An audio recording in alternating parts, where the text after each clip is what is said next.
మనం ఇందాకడ మూడవ భావములో బుధుడు ఉంటే బ్రోకరిజం అని, మధ్యవర్తి తత్వం అని, డాక్యుమెంట్స్ రైటర్ అని, తర్వాత మీడియా అని,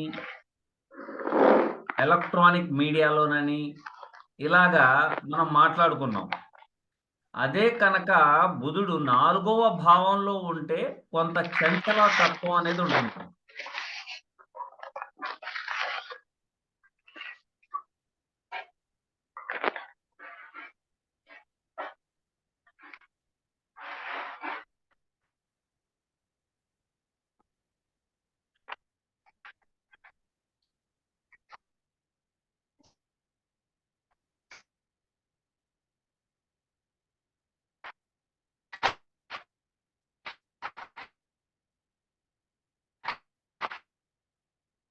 సార్ క్లాస్ పెట్టమంటారా మానేమంటారా? అందరికి మ్యూట్లో ఉండమంటే వెంకటేష్ గారు, గనోజీ దయచేసి అందరూ మ్యూట్లో ఉండాలండి. సబ్జెక్ట్ అంతా బ్రేక్ అయిపోతే నష్టపోయేది మీరు, నేను కాదు. అది మీరు గమనించాలా. నేను అందుకనే స్ట్రిక్ట్ రూల్స్ పెడతాను. నేను నా బుర్రలో ఒక ప్లానింగ్ ఉంటుంది. ఆ ప్లానింగ్ పట్టి ఇంకా 4 ఇన్ డెప్త్గా చెప్పాలనేది కోరిక. దాంట్లో నాకు డిస్టర్బెన్స్ చేస్తే నాకు మహా కోపం వస్తుంది. ఓకేనా? సో ఇప్పుడు 4వ భావంలో బుధుడు, ఇక్కడ 4వ భావానికి కారకత్వం వహించేది చంద్రుడు, శుక్రుడు, కుజుడు, అన్ని గ్రహాలు ఉంటాయి. కానీ 4వ భావం తల్లి స్థానం, తల్లి కారకుడు చంద్రుడు. కాబట్టి మానసిక చంచల తత్వం ఉంటుంది. మానసిక చంచల తత్వం ఉంటుంది. ఇటువంటప్పుడు కొంచెం మనం జాగ్రత్త వహించుకోవాలి. అయితే ఈయన ఇంట్లో ఉన్నంతసేపే ఉంటుంది. ఇది మీరు బాగా గమనించాలి. ఇంట్లో ఉంటూ అలాగే తల్లితో సంబంధం, అంటే ఇంట్లో తల్లి ఉన్నారనుకోండి, ఉన్న కాడి నుంచి చికాకులు చిటపటలాడిపోతూ ఉంటారు. కావాలంటే మీరు చూసుకోండి. వాళ్ళ యొక్క జాతకంలో బుధుడు 4లో ఉంటే ఇంట్లో ఉండడు ఆయన. అదే కనుక తన ఆఫీస్లో ఉంటే హ్యాపీగా ఉంటాడు. ఓకేనా? సో 5వ భావంలో బుధుడు, 5వ భావంలో బుధుడు ఏం చెప్తున్నాడు? 5వ భావం అంటే లెర్నింగ్, నేర్చుకుంటాం. ప్రతి దాంట్లో నైపుణ్యతని సంపాదిస్తాడు. చదువు, రాతకోతలు, ఎదుటి వ్యక్తికి ఏ విధంగా ఎక్స్‌ప్లెయిన్ చేయాలి అనే తత్వంలో ఎక్కువగా నిమగ్నం అవుతాడు. మీరు కావాలంటే చూడండి, 5వ భావంలో బుధుడు ఉంటే చెస్ ఆడేవాళ్ళు గానీ, స్పోర్ట్స్‌లో ఉన్నవాళ్ళు గానీ, హాస్యపు నటులు గానీ, హాస్యానికి సంబంధించినయి ప్రతీదీ చాలా చక్కగా నేర్చుకుంటారు. ఎదుటి వ్యక్తికి ఎక్స్‌ప్లెయిన్ చేస్తారు. క్రియేటివిటీ కూడా ఆయనకుంటది. ఇంటెలిజెన్సీ కూడా ఉంటది. బుధుడు 5లో ఉంటే. ఇక 6వ భావంలో బుధుడు. ఈ 6వ భావంలో బుధుడు ఏం చెప్తున్నాడు? ఏం చేస్తాడాయన? ఇంటెలిజెన్సీ, మాట చాతుర్యం. మీరు కావాలంటే చూసుకోండి. తను చేసే పని చోట, తను చేస్తున్న ఆఫీసులో తనకు ఏదైనా హాని, తనకు ఎవరైనా హాని తలంపు చేస్తారేమో, తనకు శత్రువులు ఉండినా ఆ శత్రువుల దగ్గర నుండి అధిగమించే తత్వాన్ని కలిగించేదే బుధుడు. ఎటువంటి ఆఫీసర్కైనా కూడాను తన యొక్క తెలివితేటలతో మెప్పించగలిగే శక్తి కలిగినాడు. అయితే ఇక్కడ ఏ వ్యాపారం చేస్తే బాగుంటుంది అనేదే ప్రశ్న. ఏ వ్యాపారం చేస్తే బాగుంటుంది అనేది ప్రశ్న. అంటే బుధుడు యాక్చువల్లీ మనం ఏమనుకుంటాం? వ్యాపార కారకుడు. వ్యాపార కారకుడు తన యొక్క దాన్ని ఏమంటారంటే తన యొక్క తత్వం, తన యొక్క నేచర్. నేచర్ యొక్క నేచర్ ఏంటి అంటే వ్యాపారం, అంతే, వ్యాపారం. సో ఇక్కడ ఆరో భావంలో ఉన్నప్పుడు మీరు గమనించాలి, సర్వీస్ రిలేటెడ్ జాబ్స్, ఈ జొమాటో, స్విగ్గీ, లేకపోతే మన ఈ ఉంటాయి చూడండి, స్పీడ్ పోస్టు, ఆహార పదార్థాలు, మీరు ఏదైనా సరే తీసుకోండి, సర్వీస్ రిలేటెడ్ సంబంధించిన బిజినెస్ చేస్తారు. అయితే మీకు ఇంకోటి కూడా రావచ్చు. ఇప్పుడు మీరు గమనించండి, ప్రభుత్వ యొక్క ఆఫీసుల్లో హోటల్ పెడతారు, తెలుసా? ఎప్పుడైనా చూసారా? హోటల్స్ అని, లేకపోతే బడ్డీ కొట్లని, లేదా పాన్ షాప్లని పెడతారు, తెలుసా? ఉంటాయి. అంటే గవర్నమెంట్ ఆఫీసుల్లో కూడా టెండర్ వేసుకుని ఆ టెండర్ పలికి దాంట్లో ఒక ఉద్యోగస్తుడుగా ఉండి ఈ సర్వీస్ రిలేటెడ్ బిజినెస్ చేసే అవకాశాలు ఎక్కువగా ఉంటాయి. ఓకేనా? సో ఇప్పుడు బుధుడు 7వ భావంలో ఉన్నాడు. ఇప్పుడు 7వ భావంలో ఉన్న బుధుడు ఇండివిజువల్ బిజినెస్, రిటైల్ బిజినెస్ అంతే. అయితే 7వ భావంలో ఉన్నారు కాబట్టి తన యొక్క ఆలోచన తన భార్యతో షేర్ చేసుకుని చేస్తే వ్యాపారం అభివృద్ధి బాగుంటుంది. ఎందుకంటే భార్య యొక్క స్థానంలో ఇన్వాల్వ్మెంట్ ఉంది కాబట్టి, ఉన్నది కాబట్టి. అయితే భార్యతో సంబంధం అనేటప్పటికి కుటుంబం కూడా వస్తుందిగా గురువు గారు అనొచ్చు మీరు. వస్తుంది. తన భార్య ఫ్యాషన్ డిజైనర్ అయిందనుకోండి, ఆ మెటీరియల్ అవి ఇవి కొనడంలో మహాదిట్ట, ఇది నాణ్యత ఎంత ఉంది ఏంటి అనేది చూడగలిగే శక్తి భార్య కంటే భర్తకు ఉంటుంది. అదే భర్త జాతకంలో ఉందనుకోండి, భార్యకు ఉంటుంది. ఇది ఎంతవరకు కరెక్ట్ ఏంటి అనేది. ఓకేనా? సో ఇక్కడ 7th ఉంటే మీరు ఇండివిజువల్గా మీరు బిజినెస్ చేసుకోవచ్చు. అయితే ఈ బుధుడు 8వ భావంలో పడ్డాడు. 8వ భావంలో పడ్డాడు బుధుడు అనగానే మీరు కంగారు పడొద్దు. మీకు రాబోయే కాలంలో మీరు గొప్ప జ్యోతిష్యులు అవుతారు కాబట్టి మీ దగ్గరికి నానా బాధలు పడిన వ్యక్తి నా యొక్క జాతకం పరిశీలించి నాకు ఏదైనా వ్యాపారం చేసే యోగం ఉందేమో చూడండి సార్ అని అడుగుతాడు. అప్పుడు తీసుకోవాల్సిన నిర్ణయాలు మీకు కత్తి మీద సాను లాగా ఉంటుంది. కాబట్టి 8వ భావంలో బుధుడు ఉన్నాడు, నష్టపోతావయ్యా అని అనకూడదు, అసలు అనకూడదు. 8వ భావంలో ఉన్న బుధుడు ఏ భావాన్ని చూస్తాడండి? ఒకసారి చూడండి, ఒకసారి లెక్కేసుకోండి.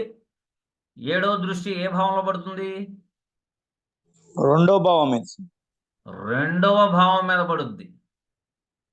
2వ భావం అంటే ఏంటి? ఎదుటి వ్యక్తి యొక్క జేబులో ఉన్న డబ్బుని బయటికి తీయగలిగే శక్తి 8వ భావంలో ఉన్న బుధుడు చేస్తాడు.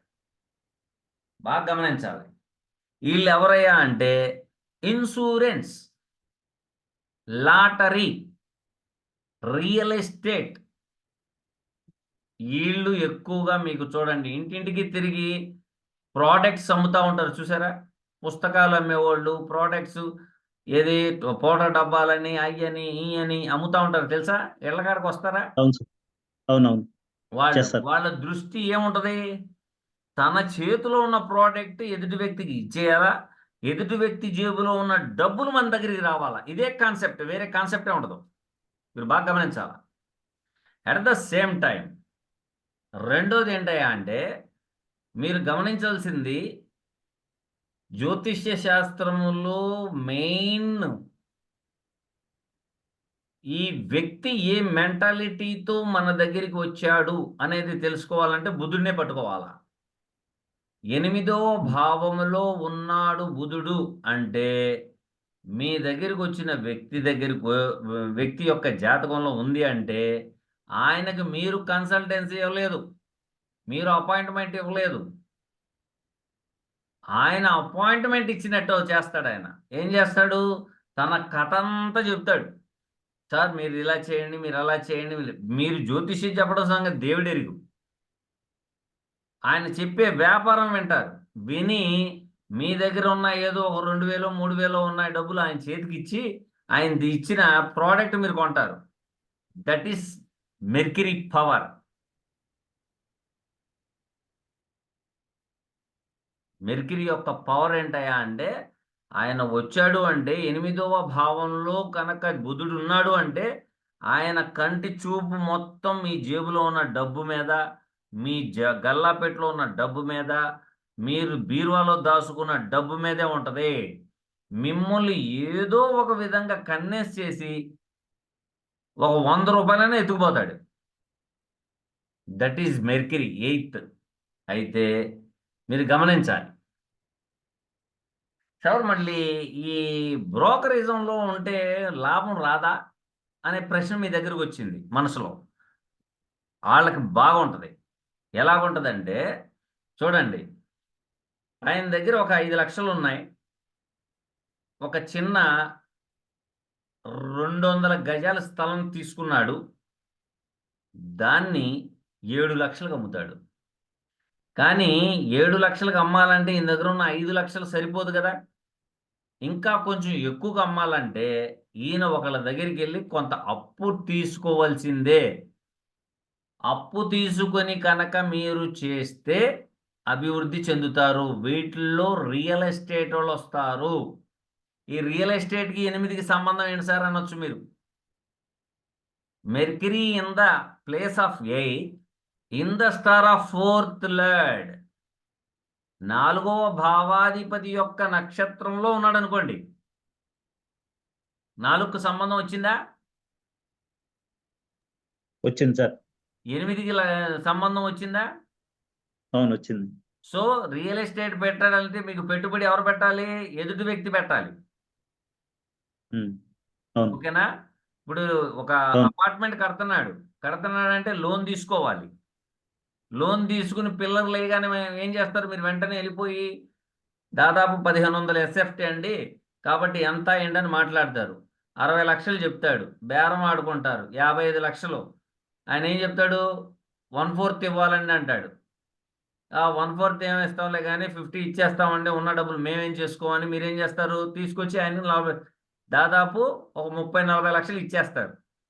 సో 8వ భావానికి మరొక అర్థం ఉంది. ఏంటంటే బెగ్గింగ్, అడుక్కుంటాం. ఎదుటి వ్యక్తి యొక్క డబ్బులతో వ్యాపారం చేయడం అని అంటారు. అంటే భుక్తి ఏర్పడాలంటే ఇప్పుడు అడుక్కునే వాళ్ళు ఉన్నారు. మీ దగ్గరికి వస్తాడు, అయ్యా ఒక 100 రూపాయలు ఇవ్వండి లేదా ఒక 10 రూపాయలు ఇవ్వండి అంటాడు. 10 రూపాయలు తీసుకుంటాడు.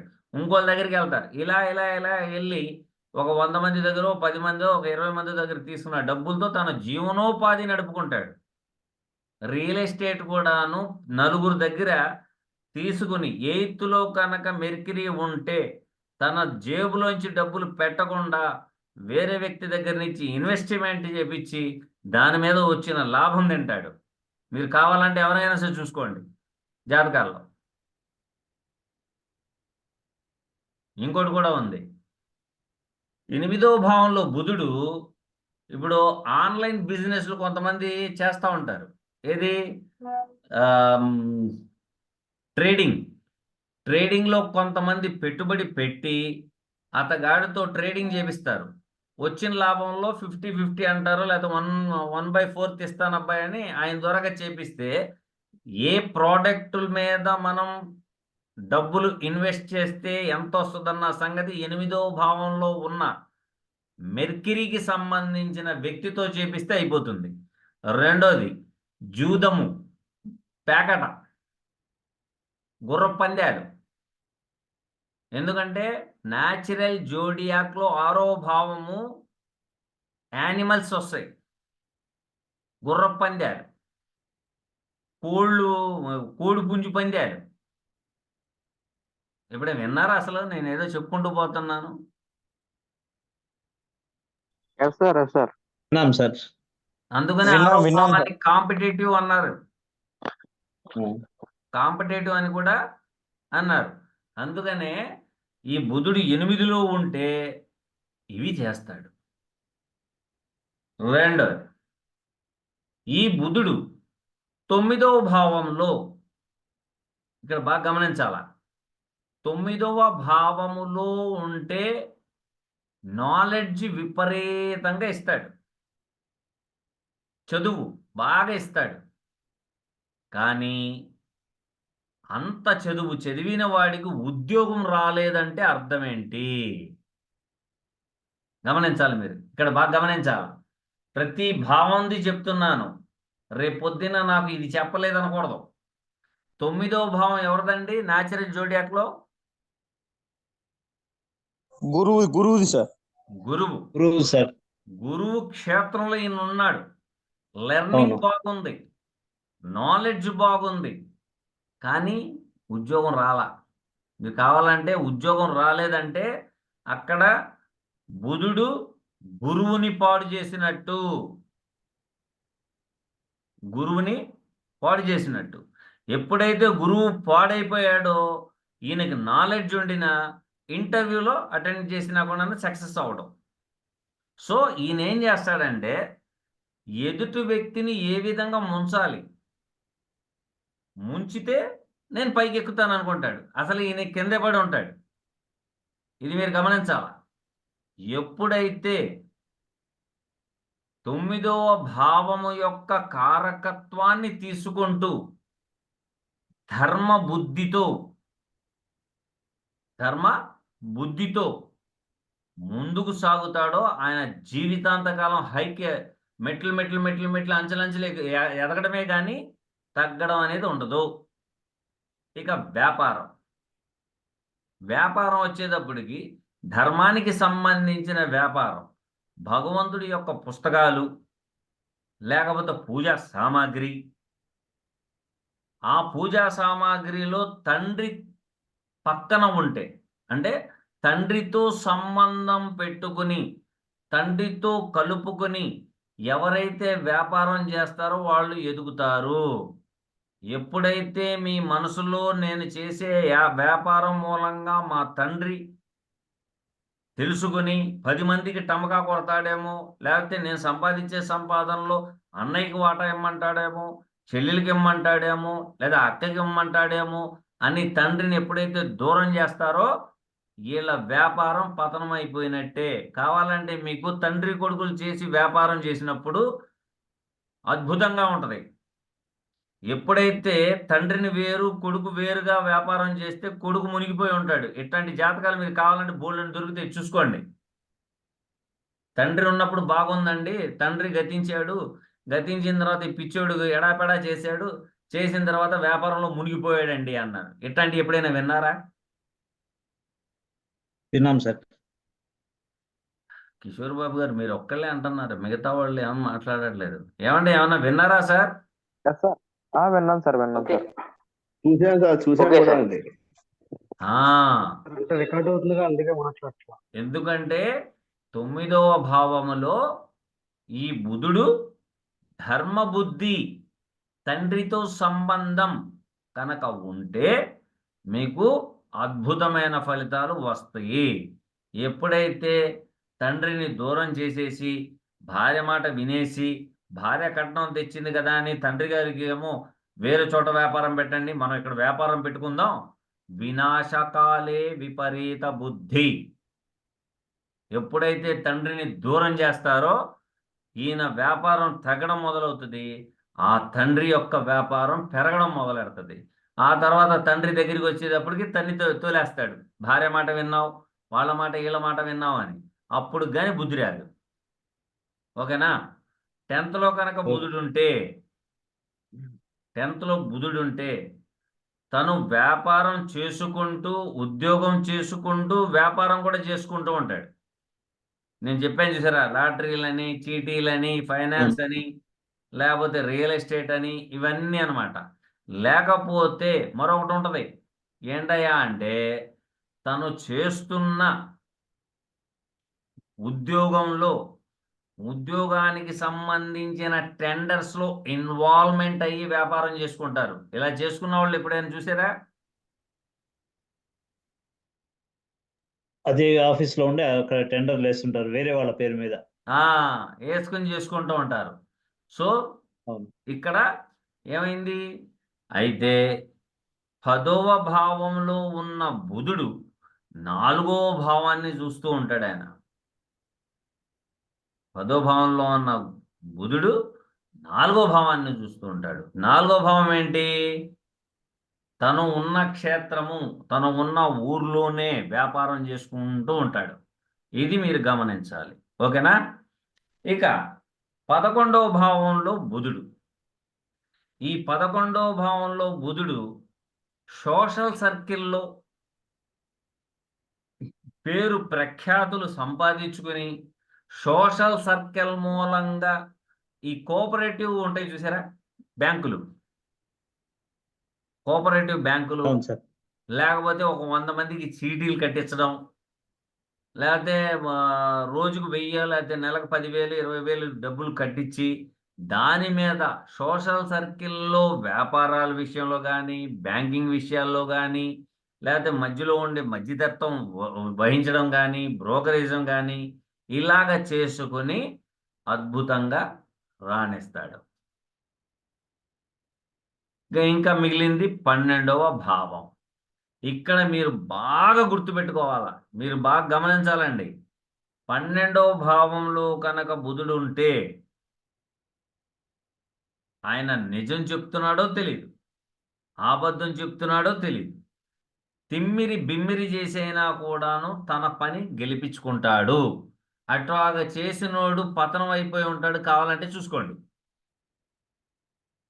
రోజుకి 10,000 15,000 సంపాదిస్తాడు. 10,000-15,000 సంపాదిస్తాడు. ఆడి నెత్తి మీద చేయి పెట్టి, ఈడి నెత్తి మీద చేయి పెట్టి. కానీ దురవ్యసనాలకి అలవాటు పడిపోతాడు. కారణం ఏంటి? న్యాచురల్ జోడియాక్లో మేషరాశి కాడి నుంచి 12వ భావం ఎవరిదండి? మీనరాశి. మీన రాశిలో నీచమేగా. అవును. కాబట్టి నిజమే. 12వ భావంలో ఉన్న బుధుడు చుట్టుక్కుమంటూ మాట అనేస్తాడు. ఇదేంట్రా ఈ మాట అనకూడదు కదరా బాబు అంటే, నాకు అది కరెక్ట్ కాదనిపించింది, నేను అందుకని చెప్పేశానండి, నేను ఎప్పుడు అబద్ధం ఆడనండి అంటాడు. కానీ మొత్తం చెప్పేది అబద్ధాలు మాట్లాడుతూ ఉంటాడు.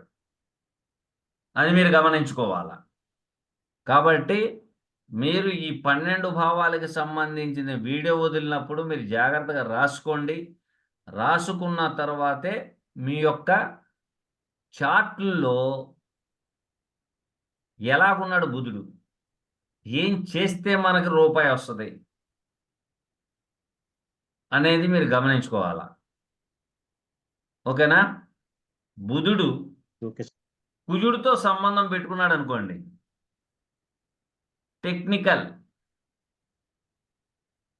టెక్నికల్లో మంచి నాలెడ్జ్ ఉంటుంది. వాడు ఏమీ చదవకపోయినా కూడా బాగు చేసేస్తాడు.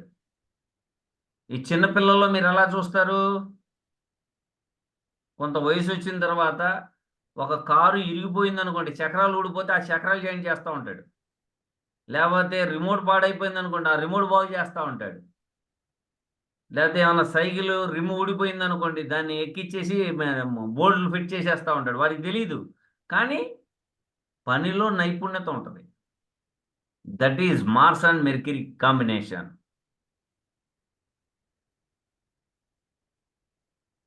సాటర్న్ అండ్ మెర్క్యూరీ కాంబినేషన్ తన కెరియర్లో ఏ విధంగా హైక్ అవ్వాలో ఆ విధంగా హైక్ అవుతారు. కెరియర్ ఎందుకు? శని కెరియర్ కారకుడు, వృత్తి కారకుడు కాబట్టి.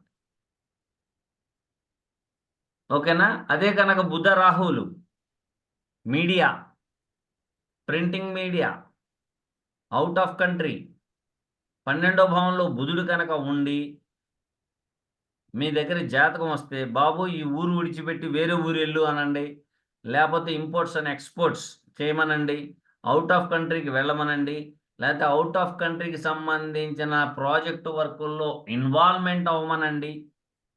ఇవన్నీ బాగుంటాయి. అదే కనుక చంద్రబుధులు ఎప్పుడైతే మానసిక క్షోభ ఉంటుందో ఆ వ్యక్తికి మీరు చెప్పాలా, ఏం చెప్పాలంటే ఒక ముత్యం తీసుకొని ఈ వేలికి వేయాల, చిటికిన వేలికి ముత్యాన్ని ధరించాల. లేదు చిటికిన వేలికి ముత్యం ధరించారు అంటే వాళ్ళకి మానసిక ఇబ్బందులు ఉంటే కనుక్కోండి మీకు తెలుస్తుంది. ఓకేనా? లేదు కాదంటారా ఉప్పు, లేదు కాదంటారా అంత ముత్యం కొనుక్కోలే స్తోమత లేకపోతే ఏం చేయాలి? అప్పుడు పాలు దానం ఇవ్వాలా, కలర్ లేకపోతే వైట్ బట్టలు వేసుకోవాలా. అది కూడా లేకపోతే మీరు 10 రూపాయల స్కెచ్ పెన్తో చుట్టూరు మనం ఏం రాయాలి? Colour white colour colour. రాసేస్తా ఉండాల, చేసేస్తే సరిపోతుంది. ఓకేనా? కాబట్టి ఓకే. ఈ 12 భావాలు కూడా వస్తాయి, మీరు రాసుకోండి. మళ్ళీ ఇప్పుడు జూమ్ మీటింగ్ ఉంటుందండి. ఇప్పుడు అయిపోయిందిలే, వెళ్ళిపోయాడు సరిపోయిందిరా బాబు ఈ రోజుకి మాకు స్టఫ్ అనుకోమాకండి. ఇప్పుడు ఎవరు బుధుడు ఎక్కడున్నారు, ఏంటి, ఎలాగున్నారు అనేది మనం మాట్లాడుకుంటాం. ఓకేనా? 2 ఓకే సార్. నిమిషాల్లో మీకు వస్తుంది, మళ్ళీ మీరు జాయిన్ అయిపోవాలా.